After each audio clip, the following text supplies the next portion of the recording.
Good evening, everyone, and welcome to another session of Beyond Access series. We're so excited to have you all here to close out the 2021 sessions for this school year. Joining us tonight is John Acker from Rethink Ed, who's going to be talking to us about navigating challenging behaviors at home. Before we hand it over to John, a couple of reminders. Tonight, like in every night, you have the ability to ask questions directly to our guest by using the Q&A function. If you've never used it before, it is a little button on your screen that has the letters Q and A. You also, if you need access to captions, you're able to do that by clicking the button that says CC. You can type in your questions throughout the presentation, and we're going to be answering as many as we can. Tonight, we'll only be answering live questions that are relevant to the presentation, but if you have other questions, feel free to put them in and I will download them and we will follow up with you after the meeting. We also have some dedicated space for the end of the call to be able to answer some of your questions live. So as you think of them, write them down. With all that being said, without any further ado, I hand it over to John Acker. Good evening, John. Good evening, everyone. Thanks for having me. So, am I able to share my screen, Jose?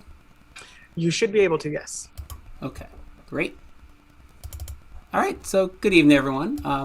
Like Jose said, my name is John, and I am a professional services consultant with Rethink Ed. Prior to coming to Rethink, I was a special education teacher for 15 years, mostly with children with communication difficulties. Many of my students were diagnosed on the autism spectrum, and a lot of my students had very challenging behaviors that we had to manage. So hopefully you'll find some of the information tonight to be valuable. So for tonight, we're going to be talking about what behavior is and how we can determine why behavior occurs. We're also going to be looking at some strategies that you can use at home to navigate challenging behavior at home and in the community. We have a few goals for tonight. One is to help you to learn how to assess the function of challenging behavior. Now that's going to be very important, and we'll get into that in a few moments, but the function of behavior is a very important piece of this. We'll also learn how to implement some strategies based on that function, and we're also going to learn how to maintain that progress over time.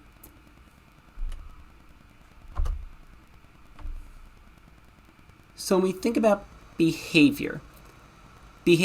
challenging behavior really has a major impact in a lot of areas of our lives.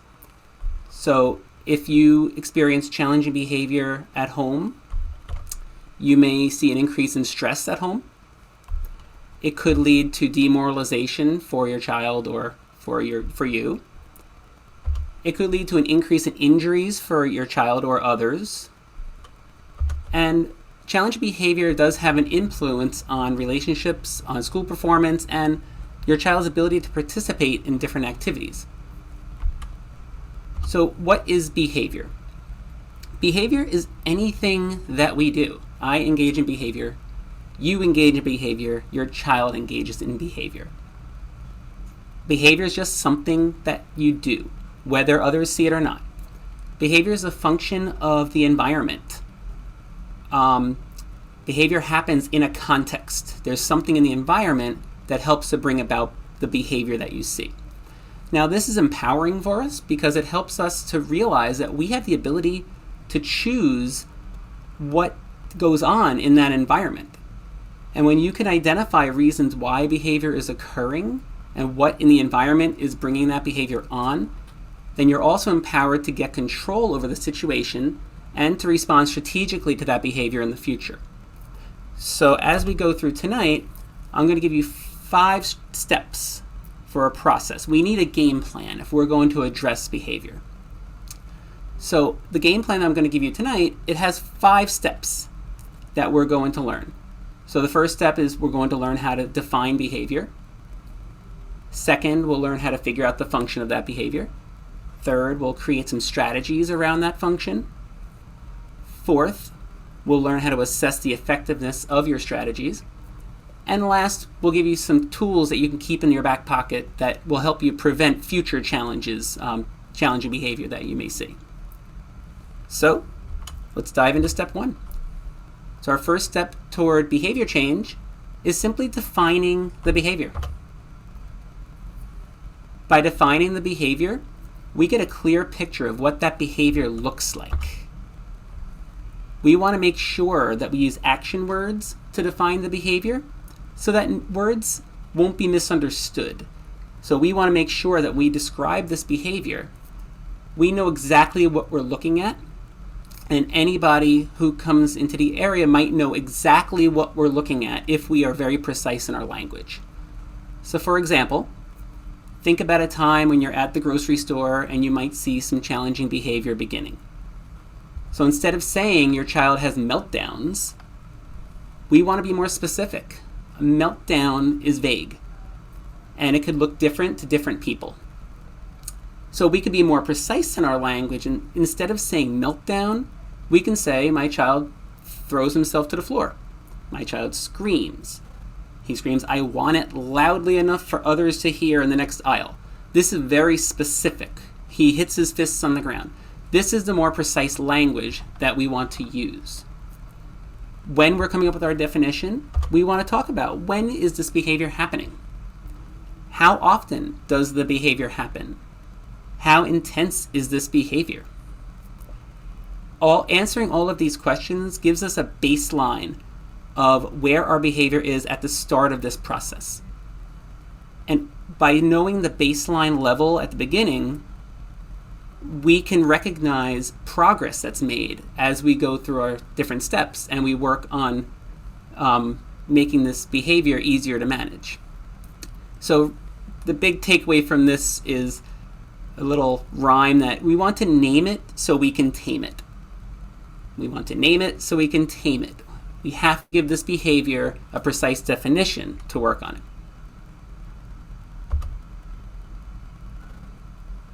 So we've defined our behavior. Our next step is to figure out the function of the behavior. The function is why the behavior happens. Now, knowing the function of the behavior will allow us to figure out what we can do to the environment in order to change that behavior. This is the purpose that the behavior is serving for the child. Now, how do we figure out the function of behavior? Well, we start by observing the behavior. We look for patterns. We can use the ABC chart that you see pictured on the screen to help us be mindful of what's happening in the environment at different times. So when we talk about the ABCs of behavior, the A stands for antecedent. The antecedent is anything that happens before the behavior happens. Is there a particular place or an event that usually happens before this behavior? Does the behavior tend to occur in a particular context? Does it occur when your child is sleepy, when they're overwhelmed, when they're hungry? These setting events can lead to specific behaviors, and it's important to try to identify all these different patterns that could be happening before that behavior happens. The B in our ABCs stands for behavior. We already defined that behavior in our first step, so we know what we're looking at. The C stands for consequence. So consequences include anything that happens after a behavior occurs. Is that behavior ignored? Does the child get something to stop their behavior? Was the child reprimanded for their behavior? What happens after the behavior is very important when we're trying to figure out the function of a behavior. So using all of these clues, we can come up with some ideas as to this function. You almost have to be like a detective to look at these clues to figure out what's really happening. As we go through the next steps, we'll be able to figure out what to do about this behavior once we understand this function. So on your screen is a pre-made assessment log, an ABC chart that you could use, something like that. Or you can use something really simple. You don't need to have anything fancy. If a behavior is happening, you could just take out a piece of paper or a notebook and write out a chart. It helps to keep the different parts of the behavior that you're seeing organized. So have a column where you list what the antecedent before the behavior was. Have a column where you list the behavior. Have a column where you list the consequence. And that's going to help you to organize your thoughts and figure out what the possible functions of the behavior is. So before we really dive into these functions, one thing you want to consider when you're trying to come up with the why of why the behavior is happening is we have to rule out any medical concerns first. If there is something physically going on inside your child, if they're sick, if there's something happening, that could be causing behavior and could be unrelated to these functions. So we have to rule out that medical cause first. Once we've ruled that out, we can start to consider one of these 4 functions of behavior. So access to tangibles is one of our 4 functions. So maybe your child wants a toy when you're in the toy aisle of a supermarket or of a store, so they engage in tantrum behavior. Maybe you take away their cell phone and they stomp and shout. Or maybe you tell your child they can't have something and they engage in a behavior. What they're really saying, if their behavior is functioning for access to tangibles, what they're really saying is, I want that. I want that thing. I want that candy. I want that toy. What they're really saying is, I want that. And we have to remember that their behavior is communicating something to us. So if they're trying to access tangible items, they're communicating that they want that item.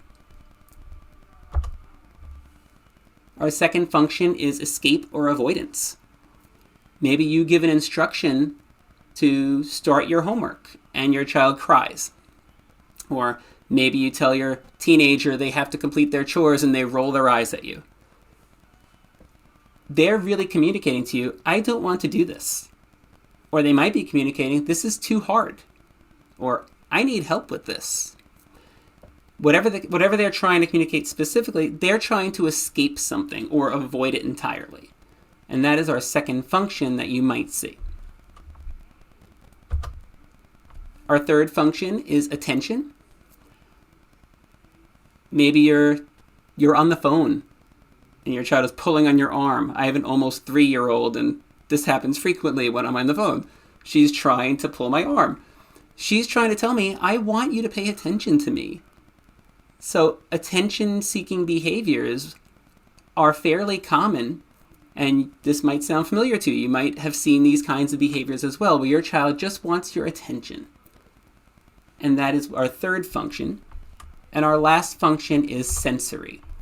So maybe your child engages in certain behaviors when nobody's around, or when they're excited or upset. Maybe they bite their fingernails, or flap their hands, or spin, or start reciting lines from TV shows they like. Sensory-driven behaviors are really saying, this feels good, or I like this, or this is stimulating me when I'm bored, or something along those lines. So sensory is our fourth function that we want to think about. So make sure that you are really thinking about why the behavior is happening when you see challenging behavior arise.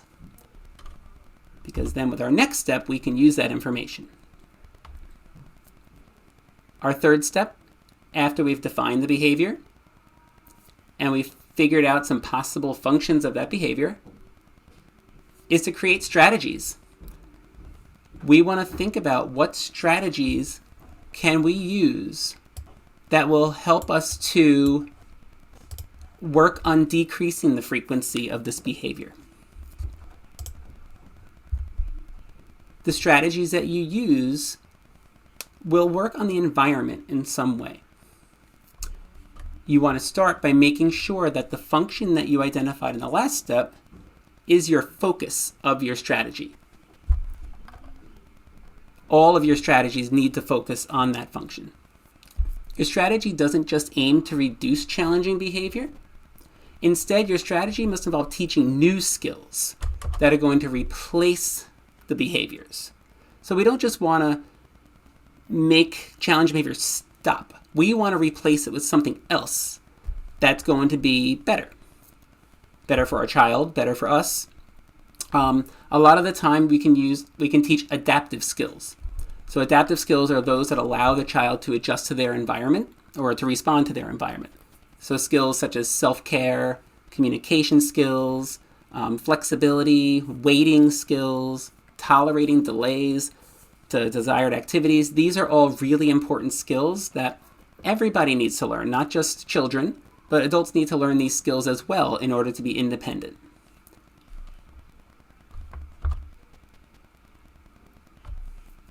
So there are some guidelines we should follow when we're going to choose which behaviors we want to teach to replace those challenging behaviors. First, we want to make sure it's serving the same function.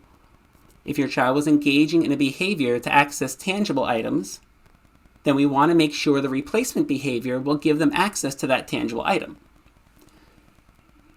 We also want to make sure that the behavior that we're teaching them is either easier or equally takes the same amount of effort to engage in as the challenging behavior. Reason why is because we want this replacement behavior to become their preferred behavior. And we want them to not have to use that challenging behavior to get what they're looking for anymore. In order to build new skills, we want to make sure we use a lot of positive reinforcement. So positive reinforcement is going to make engaging in the replacement skill preferable for the child. We also have to, on the other side, we also have to make sure that that challenging behavior is no longer effective.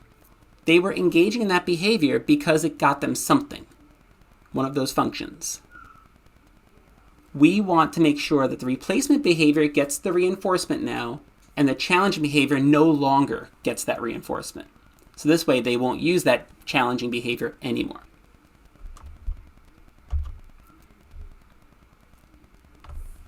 Now when we're teaching replacement skills, we have a lot of methods we could use. We could use visuals. We could use role play activities with our child. We can model the skill.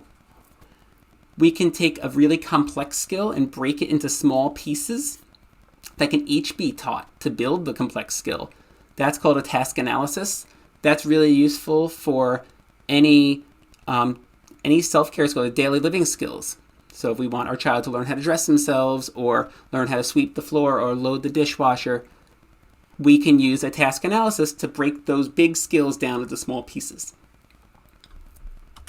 So here we can see some ideas for replacement behaviors that we can teach. Now be mindful that these are just sample ideas. These strategies, you can definitely learn from these strategies, but the specific strategies that you use and the skills that you teach will depend entirely on your child and their needs. So if you have a child who is engaging in behavior in order to access tangibles, our replacement behaviors, maybe we teach them to ask for the item instead of screaming. Maybe we teach them to point to the item instead of dropping to the floor. In addition, maybe we also need to teach them over time to complete a task before they get that item. Or maybe we teach them how to wait for an item. Those could be skills that would come down the road to also serve to replace that challenging behavior. If our child is engaging in behavior for escape or avoidance, maybe we teach them to ask for a break. Or if your child does not speak vocally, maybe we teach them to use a card that says, I need a break on it. They just give you a card to take a break. Maybe we teach them to ask for help. These are ways we can teach them to communicate their needs and advocate for themselves in order to get what they want instead of relying on their behavior. If your child engages in behavior that functions for attention, maybe we teach them to tap you on the shoulder if they want your attention. Maybe we teach them to just ask you to pay attention to them. And these are some ideas that we could have in order to overcome some of those attention-seeking behaviors. And then sensory behaviors. If your child chews on his shirt, my daughter does that, and she's a little young for chewing gum, but if your child's older, maybe teaching your child to chew gum instead of chewing on their clothes could be a replacement behavior. Maybe we can teach the child to play with a fidget toy. We just have to make sure that whatever we're teaching in any of these functions is still serving the same function as the original behavior. So before we go on, take a few seconds, think about your child, think about some of the challenging behavior you see, and just reflect for a moment on what might be going on with that behavior. You don't have to write anything down if you don't want. Just think about what's happening. Is there a pattern to when that behavior happens? Is there a pattern to what's happening before?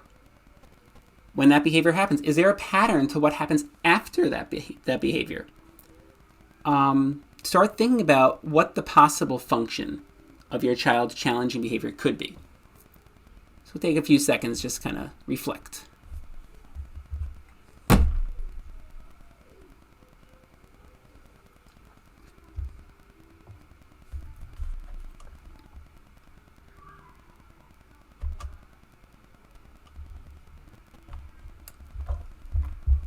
Okay, we'll look at a couple scenarios. So there's to be two scenarios we're going to go through, and we're going to take a look at a behavior that's happening, and we're going to try to think of an alternative behavior, a replacement behavior we can teach that will take the place of that challenging behavior. So here we have a child who whines, "I don't know how to do it," when he has to do his homework. Historically, in this situation, the consequence for the child whining is that they get out of doing their work. So our antecedent is their homework is presented. The behavior is they whine. The consequence is they get out of doing the work. This behavior is likely functioning for escape. So what do we do about it?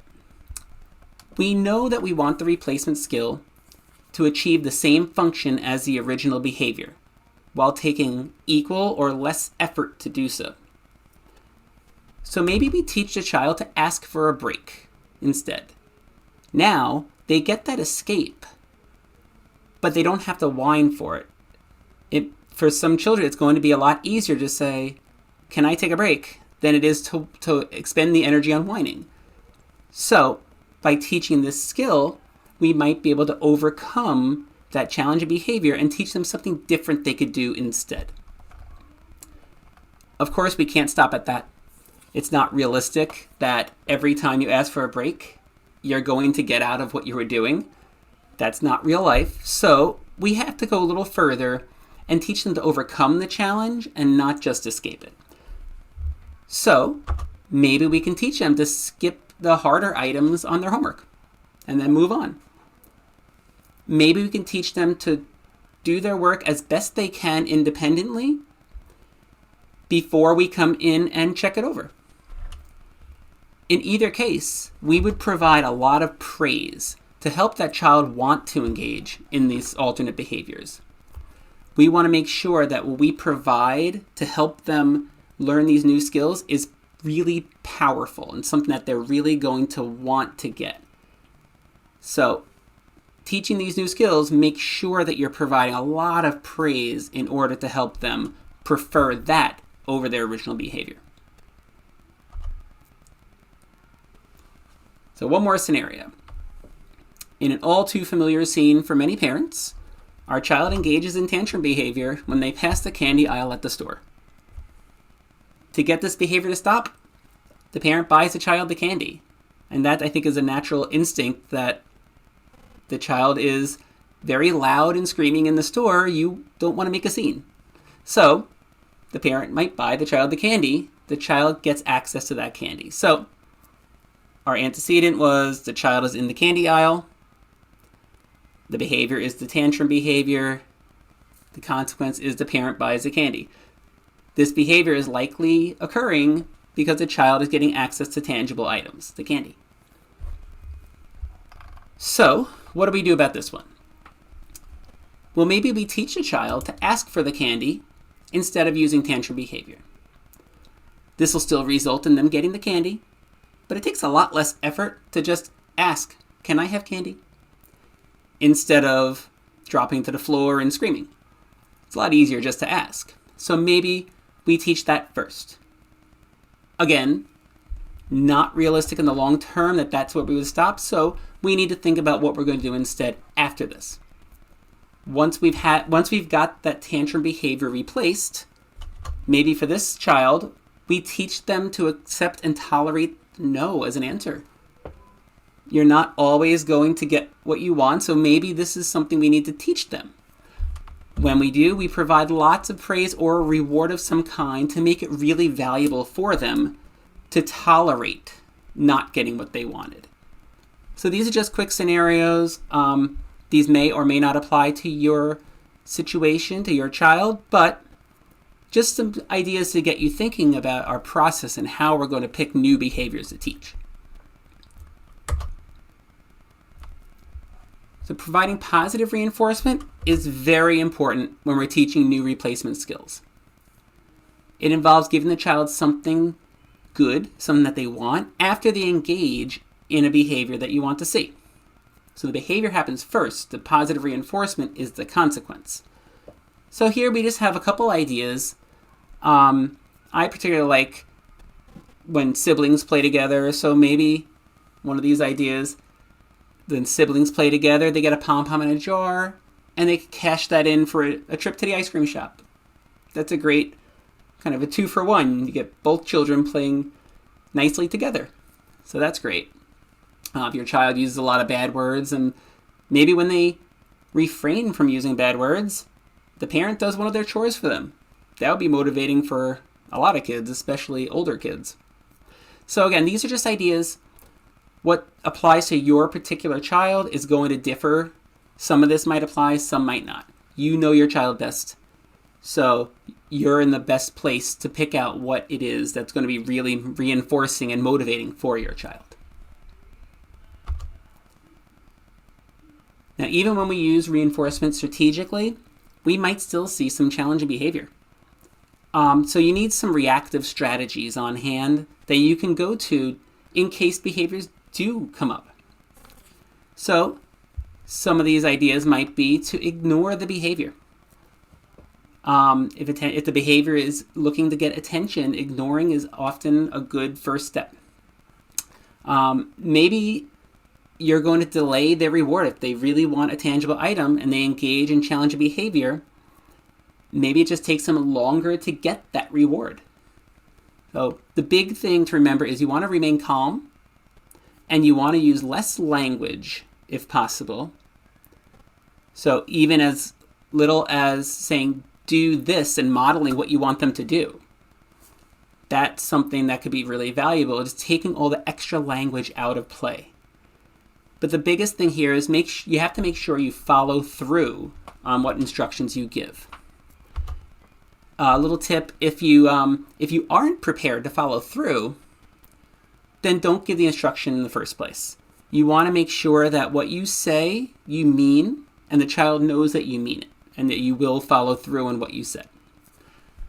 You might be asking, well, what about a punishment for my child's behavior to get it to stop? We use positive reinforcement as a preferred method, simply because punishment procedures don't work in the long term as well as positive reinforcement does. We want these behaviors, these replacement behaviors, to stick around. And we want those challenge behaviors to be replaced. So we want to really focus on the reinforcements so we can teach new skills.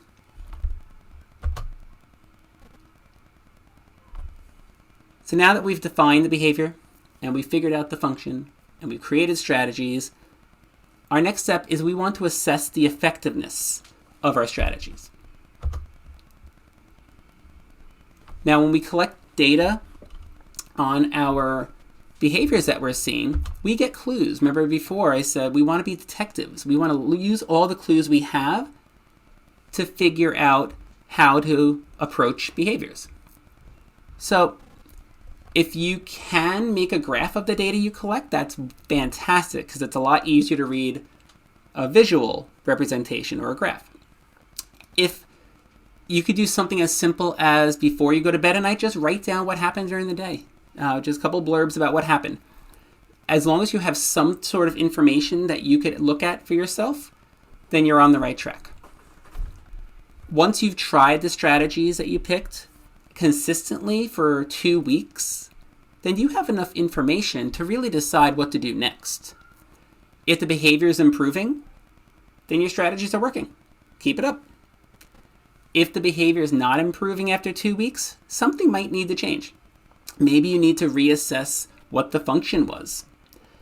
Maybe you have to assess what you're providing as reinforcement. Maybe what you're providing isn't reinforcing anymore to your child. Maybe you have to switch a strategy entirely. But something needs to change if you're not seeing results in about 2 weeks or so. One thing to be mindful of, however, is that you might see an initial increase in the frequency or severity of a behavior. This is called an extinction burst. It might happen when behavior is no longer obtaining the reinforcement that it once got. So, if a child was used to getting your attention when they engage in their behavior, and now they're no longer getting attention for that behavior, you might see an extinction burst. You might see a temporary increase in the behavior. So here's an example of what that might look like. So you can see on the graph that when that vertical line is where our intervention started, or our strategy started, there was an initial jump in the behavior. It got a little worse initially, but then it very quickly got better. The important thing is you want to make sure you're consistent, and you want to make sure that even if you experience an extinction burst, that you're staying strong through it and you're still employing the strategy that you chose. As long as you stick with it, if your strategy is effective, it will get better. So we've defined our behavior. We've figured out the function. We've come up with strategies based on that function. We've assessed the effectiveness of those strategies. Well, now we need to have some tools to keep in your back pocket just in case anything comes up, and really to try to prevent anything from arising in the future. So there's two main ways we can do this. We're going to focus on being really consistent with how we address the behaviors of our child, and we're going to use antecedent control strategies.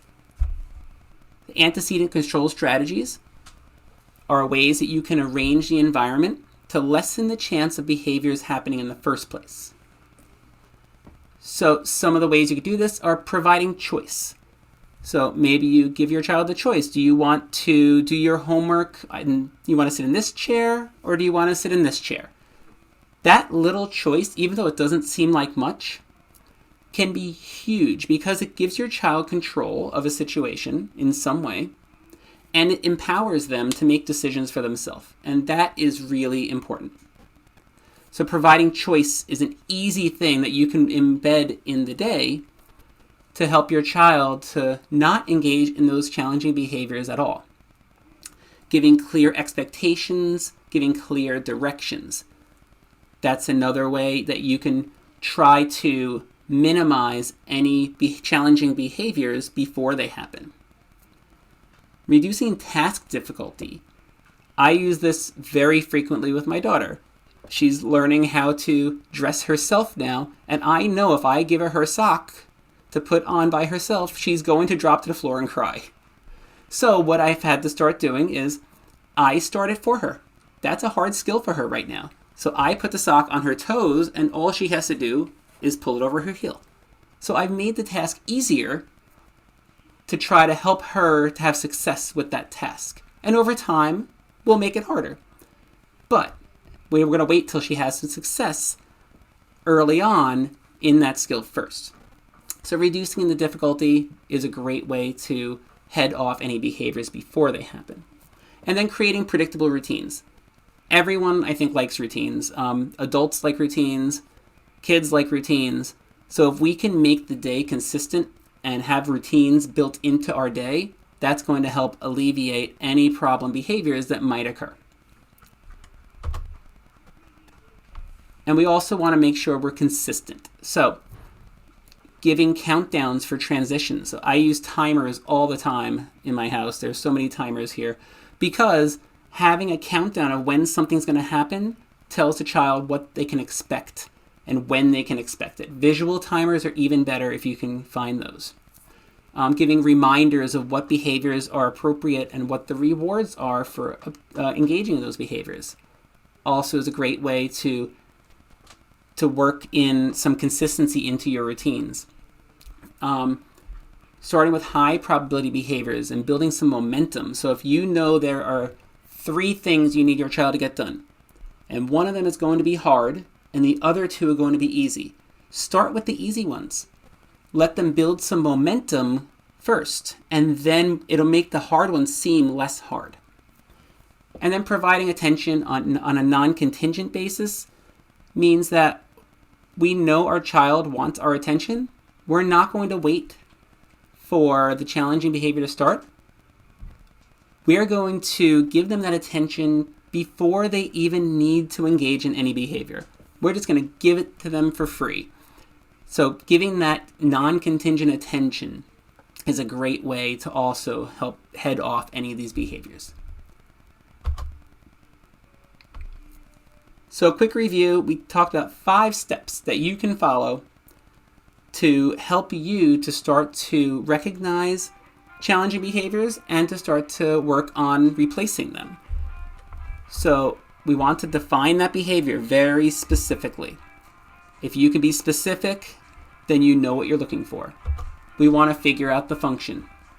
The function is the why. A good, easy way to remember those 4 functions is to remember the word EATS, E-A-T-S. Escape, attention, tangibles, sensory. So EATS is a good acronym to remember those 4. We want to create some strategies. Make sure those strategies are based on the function that you identified. We want to assess the effectiveness of those strategies. So how well is a child using those replacement behaviors that we worked in, and how much of an effect has that had on reducing those challenging behaviors? If it's working, great. If it's not, after 2 weeks, change something. Expect that you might see that extinction burst. And then our last step is preventing future challenges and making sure that we have the tools we need in order to head off any challenging behaviors before they arise. So that's all for my presentation. I'm going to turn it back over, and we can open to some questions.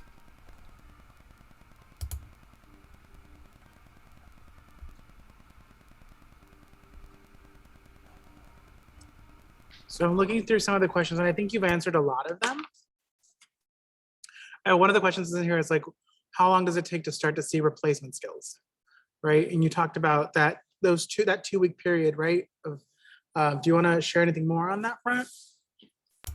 Sure. I think it really depends on your consistency, and it depends on what you're using to reinforce those replacement skills. The better the reinforcer is that you're providing for that replacement skill, the more quickly you're going to see those replacement skills start to take over. There's a question in here about how many skills or behaviors should a person focus on? Is there a strategy of like when you're starting with one, or it could be very easy for us to like just try to address all of them at once? I think you just hit it on the head there. I always think err on the side of less, whatever's more manageable for you. If I think it's easier to just start with 1 or 2, focus on those, and you can always teach more skills once they've mastered those.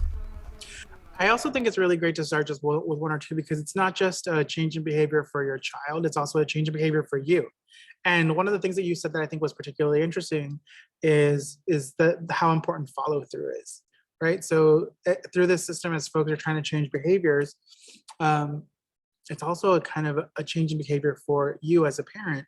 And really, understanding what that accountability and making sure that you follow through with whatever systems of positive reinforcement you put in place, and you're kind of building trust with your own child.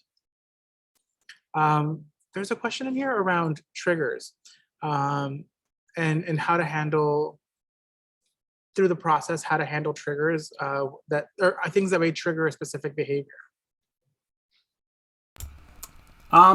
You can, the antecedents are really the triggers that are going to bring about the behavior. So antecedents could happen immediately before a behavior, or depending on the child, they could happen well before the behavior and could just be building over time. You really know your child best. You know what's going to who might set off some of those behaviors.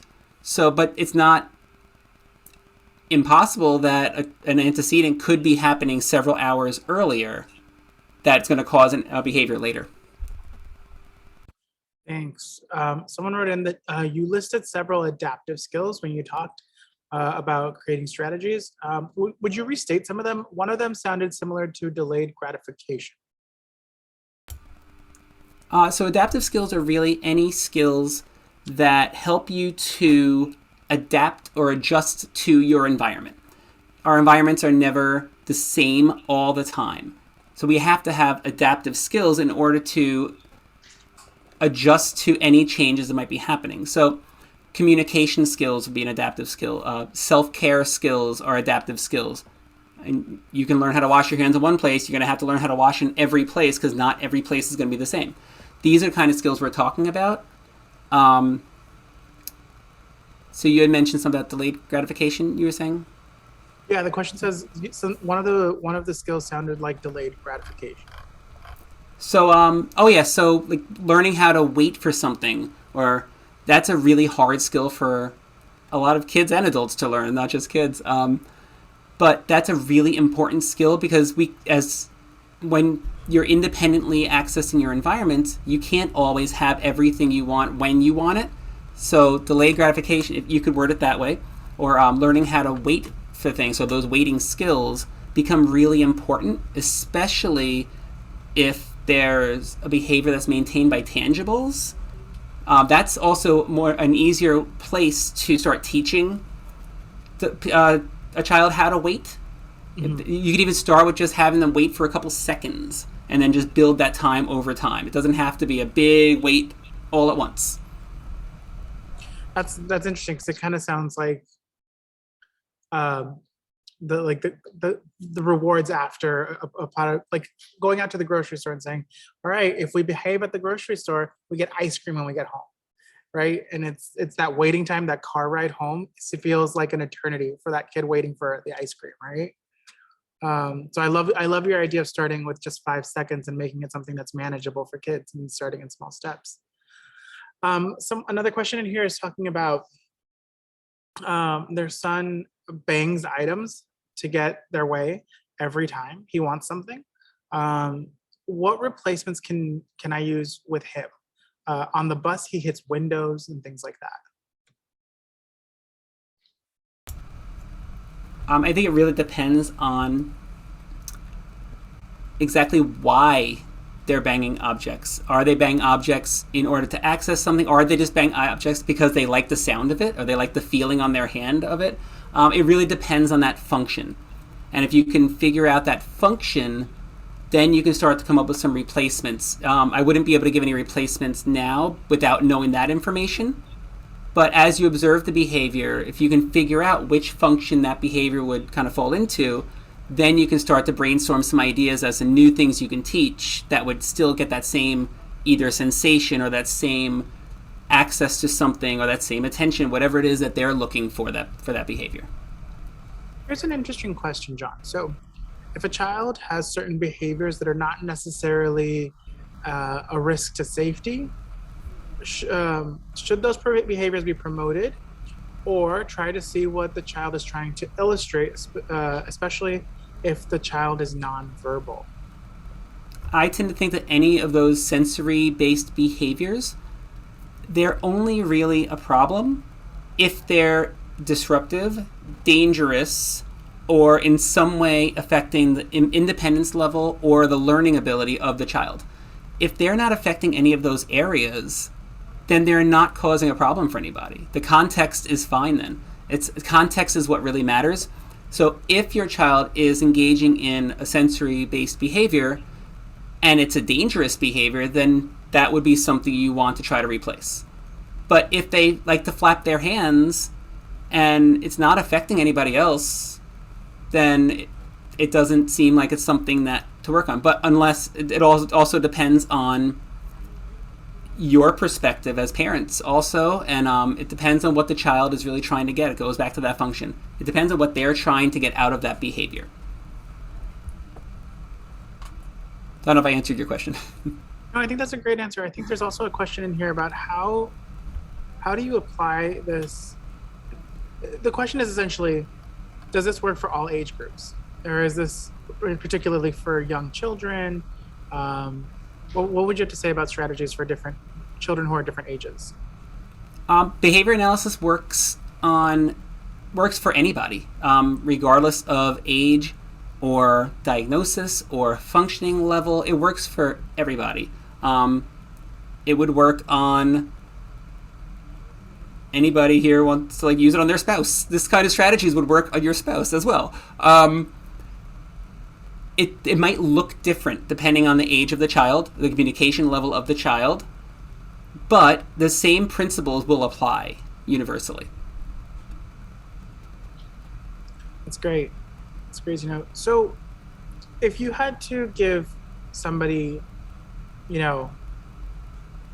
a couple of things to keep in mind when trying this, what are your tips to get started successfully or set yourself up for success as a parent? I think the biggest thing is you spend a lot of time with your child. Just observe your child. Sometimes it pays to just sit back and watch what's happening. As long as the child's not in danger, as long as they're not putting anybody else in danger, sit back and watch what's happening. You can learn a lot just by watching. So that'd be a great starting place. Just really pay attention to what's happening with that behavior. Really pay attention to why that behavior might be happening. If your child's communication skills are stronger, they might be able to tell you why they're engaging in their behavior.